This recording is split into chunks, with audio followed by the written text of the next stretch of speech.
Now let's discuss on the two types of relapsing fever. The first one is Louse Born relapsing fever, and the second one is tick-borne relapsing fever. They are classified based on the underlying vectors transmitting the two types of relapsing fever. The first one in Louse Born relapsing fever, the vector is louse, and the second one in tick-borne relapsing fever, the vector is ticks. So the reason for classification is because the epidemiological distribution of these two diseases are very different, and additionally it also affects our treatment duration. So what's the difference between these two? The etiologic wise, in Louse Born relapsing fever, the underlying etiology or the underlying species is Borrelia recurrentis. However, in tick-borne relapsing fever, there are more than 8 species of Borrelia transmitted by ticks. This includes like Borrelia turricate, Borrelia dutoni, Borrelia parkeri, and the like. When it comes to the epidemiology, the Louse Born relapsing fever has a global distribution, but nowadays it has disappeared from the most part of the world, and currently it is very abundant in developing nations, specifically the Horn of Africa. When it comes to tick-borne relapsing fever is available in every parts of the world. The only part of the world immune from tick-borne relapsing fever is the Arctic one, and sometimes the tropical part. It's uncomfortable for these vectors. When it comes to the vectors transmitting the disease in tick-borne, it's louse, as the name indicates. When it comes to in tick-borne relapsing fever, there are ticks. When it comes to the mode of transmission, in case of Louse Born relapsing fever, it is transmitted through crushing of the vector, which is the louse.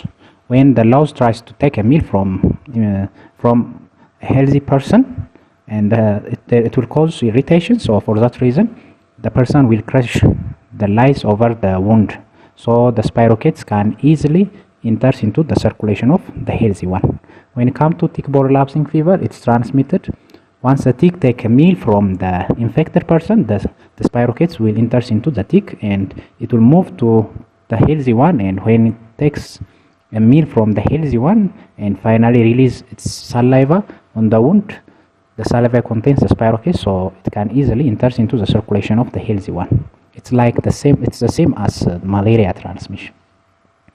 When it comes to the reservoirs of the infections, in case of Louse Born relapsing fever, human is the only reservoir. But in tick-borne relapsing fever, different mammals can be reservoirs, like rodents, like pigs, and other domestic animals. Additionally, human is also a reservoir for tick-borne relapsing fever.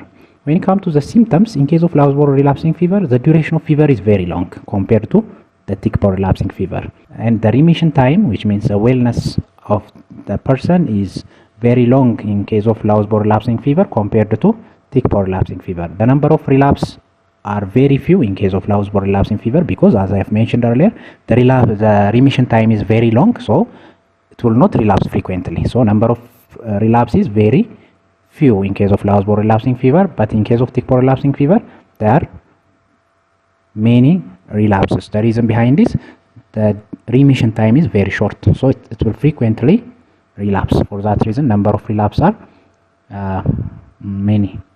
When it comes to the mortality rate, in case of Louse Born relapsing fever, without treatment, it can reach up to 70%. 70. When it comes to tick-borne relapsing fever, maximum up to 10%. And there is what we call vertical transmission, which means in case of Louse Born relapsing fever, there is no vertical transmission. It will not be transmitted from one lice to the next generation of lice. But in case of tick-borne relapsing fever, once the tick is infected, it will transmit to its offspring through transovarian transmission. That's why it's not disappeared even from the developed nations like America, Canada, Europe. Tick-borne relapsing fever is still available because there is transovarian transmission.